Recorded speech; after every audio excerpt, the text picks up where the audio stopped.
Members of the Vanua, ladies and gentlemen, Bulavina to you all.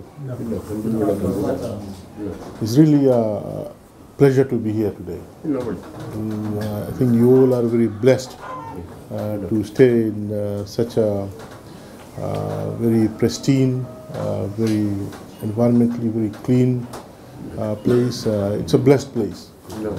You share the border with Namosi and Ra. You have the best of the three provinces. I have with me some very senior people with me from the commissioners, my office, DPO. We've got Jesse from the Ministry of Infrastructure. We've got staff from Ministry of Waterways and Environment. We've got staff from Ministry of Agriculture. And all of us here, we are here. First of all, we bring to you best wishes from Honorable Prime Minister, Honorable Banima. Now, you all are thinking that you're far away from the main city. And at times, you may be thinking that you're forgotten. That's not true. That's not true. Whenever we make policies, whenever we have deliberations in cabinet, whenever we have deliberation in our party caucus meeting, we always think about the people who live in the furthest, the remotest area. And that's how our policies are made. Policy making are made by having the remotest on our mind. So this is one of the most inclusive government that this country has had. Because any growth and development, it is only sustainable, it is only meaningful if it includes all those who are sometimes they feel that they have been neglected, or sometimes they feel that they are not considered. And it is for this reason that you would have noted that in our constitution, in the Bill of Rights, it talks about rights of ordinary Fijians. It is clearly stipulated that the government wants progressive realization in terms of provision of water, road, electricity, health, education. Now the reason why it says progressive, meaning gradually, because you cannot do that overnight. There's so much to do.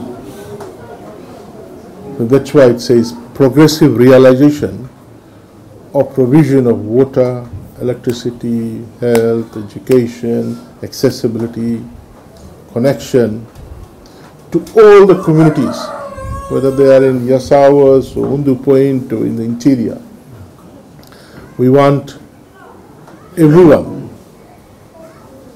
to be part of our growth and development strategy. If we don't do that, then we will see that future Fiji will suffer because our children will not be educated, will not be well developed. And it is for this reason that we want everyone to participate in the growth and development process. Now when a country grows, or when a particular region grows, there will be positive returns.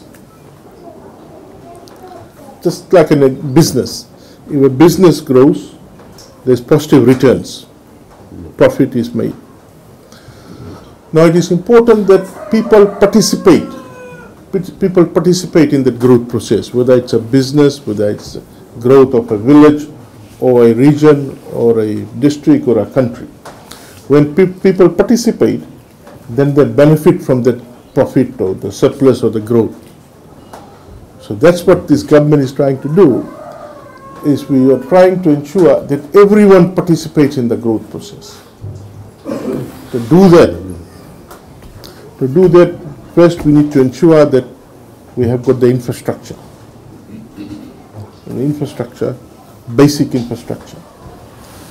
Then we take certain programs out, we roll out programs. Now for rural, interior, maritime development, the most important sector is agriculture. For rural development, we need to ensure that we develop the agriculture sector in the rural area. The reason, one of the reasons is because you are endowed with a very arable, fertile, productive land. And that land can only provide return if we can put it to use. We want to put the land to use. Otherwise, the land will not provide you with positive returns. The returns, you may say that you're happy. What you have is sufficient. You're fulfilled. But you need to look at the thinking of our children. You need to look at our mothers at the back. You need to look at their aspirations. Our children want better education, better health facilities, better housing.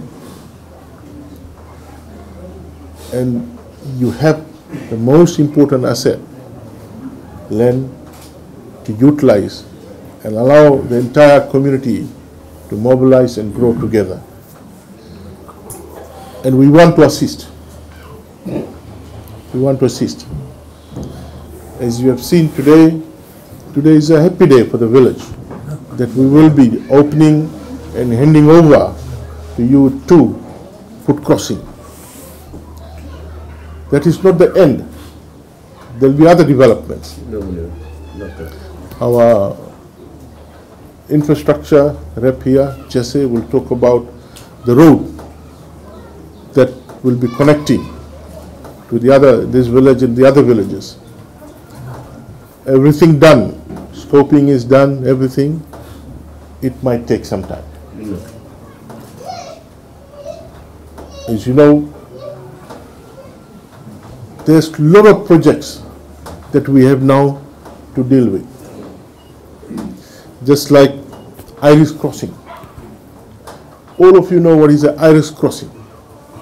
It's like a spillway.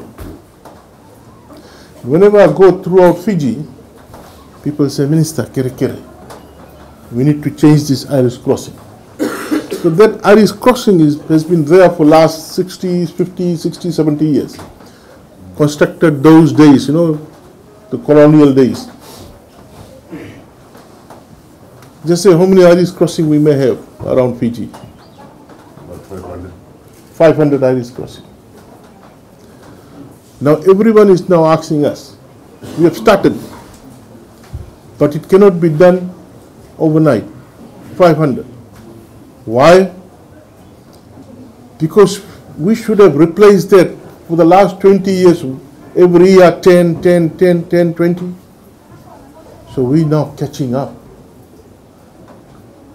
Suddenly when we came, we realized that so many villages, no road, no electricity, no health center. Bridges needs to be replaced.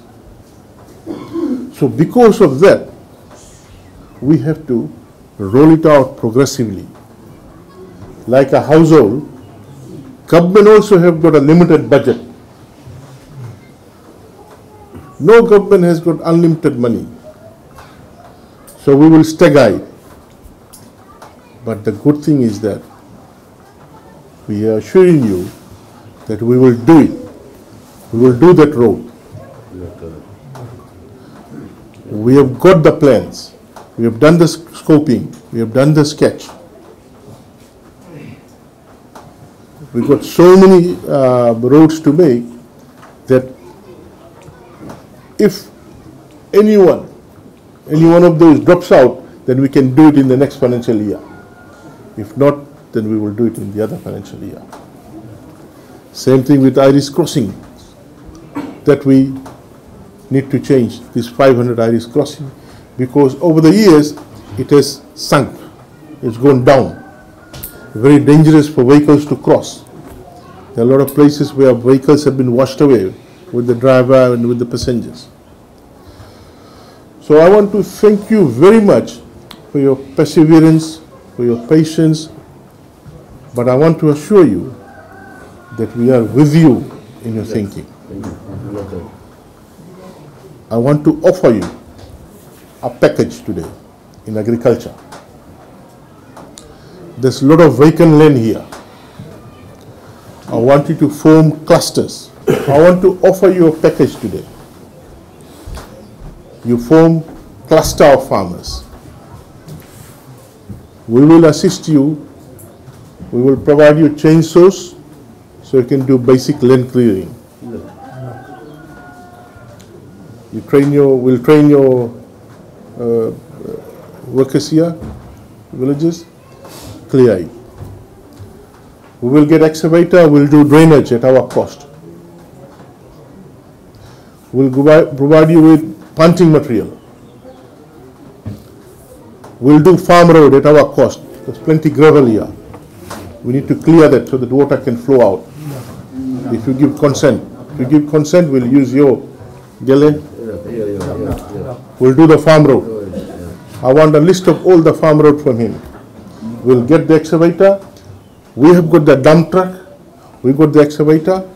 We will get it, put it in the truck, tip truck. First we'll do the scrape the road, do the drainage of the farm road. We will do it for you. We will give you the planting material. Talo, cassava. You have got a lot of yangona. You got yangona planting material. You already have it. We want you to plant. We want you to grow. We want you to look after it. We will buy it from here. You don't have to go to Nosori or Suva or anywhere. We'll get the market here. We have now got IMI with us, working very closely with us.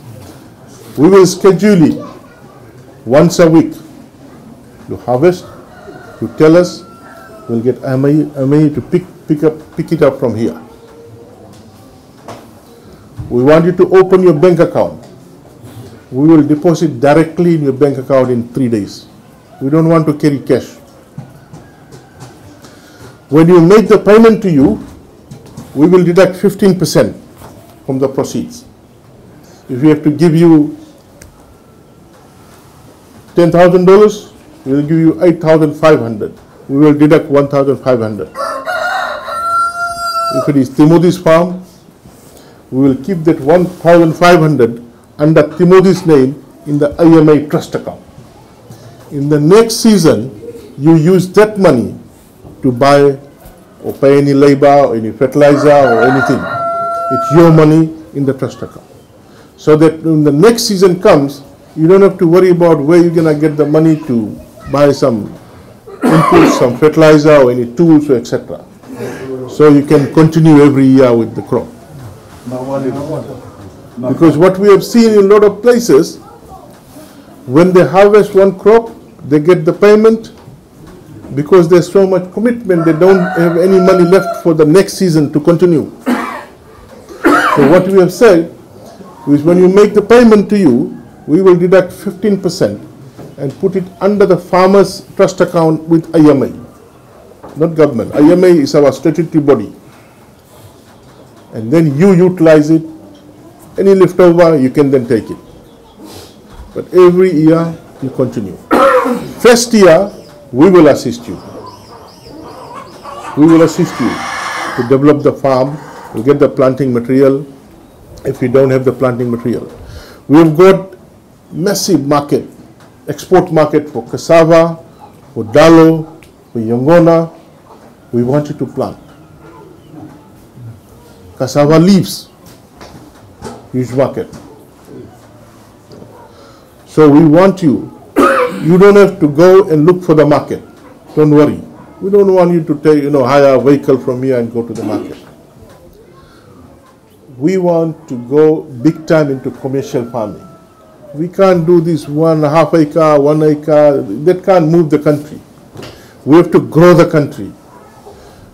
for so long, we've treated agriculture sector like a welfare ministry. Agriculture ministry is not a welfare ministry. It is not a ministry of social protection. It is our most important ministry of economy. It has the base to support the economy. And we want agriculture to be treated like a very important economic ministry. This is the ministry, this is the sector that is in our control. Tourism is not in our control. Remittances is not in our control. But we want you to utilize the land in national interest.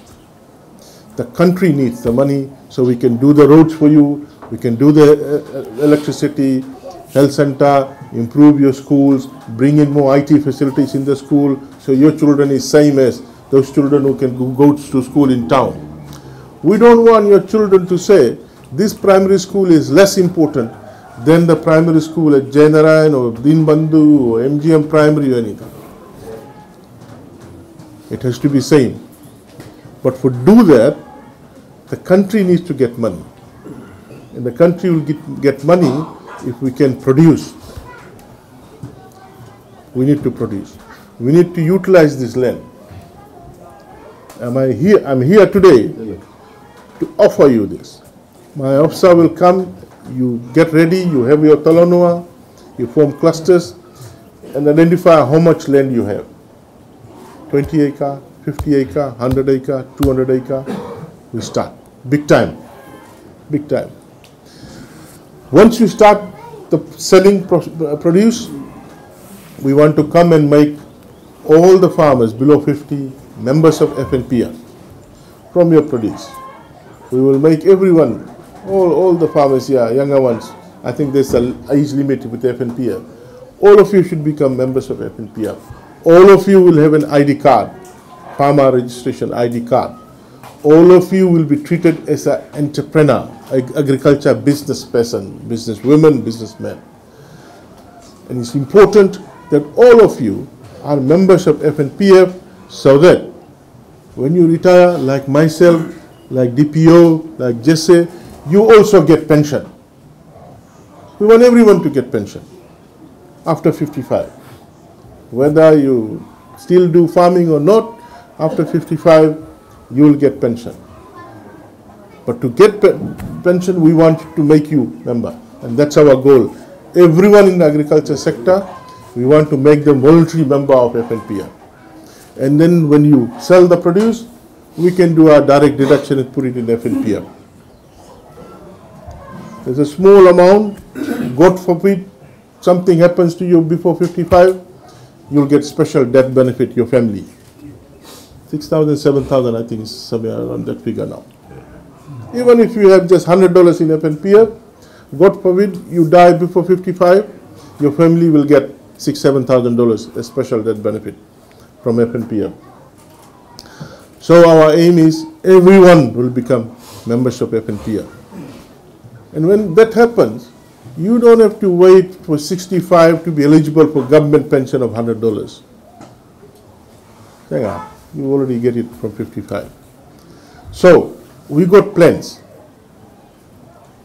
But we want you to treat agriculture not as social welfare or social protection, agriculture as a business sector and utilize the land that you have. Very good land for cassava, dalo, yangona. We want to promote this.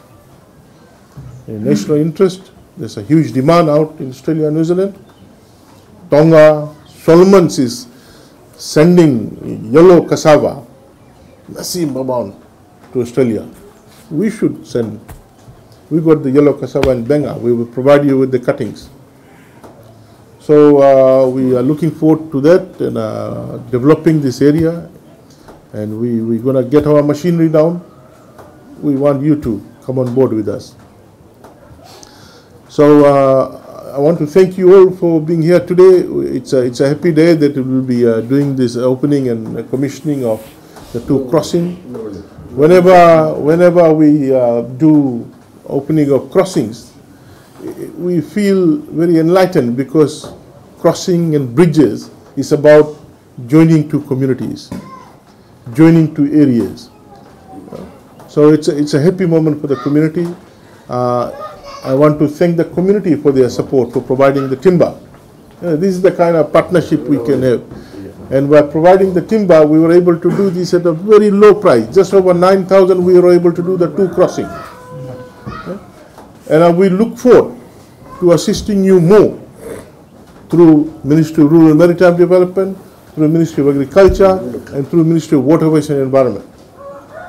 I want to listen to you after the handover during the Talanua session. The mothers as well, how we can help you, and we want to listen to you and see how we can assist you. Okay? And I do hope that the mothers will speak today. Often they do a lot of hard work, but they are quiet, they don't speak up. We are here to listen to you. Thank you, Turanga. We'll be listening to them today. We are here to listen to you. We are not here to tell you anything. We are here to listen to your voices, your requests. And I want to tell you that we are serious about getting this agriculture into commercial agriculture. That's the way to go. You've done small scale farming for long. Let's go big time, because these children want to have a brighter future. Okay? Thank you, Naka.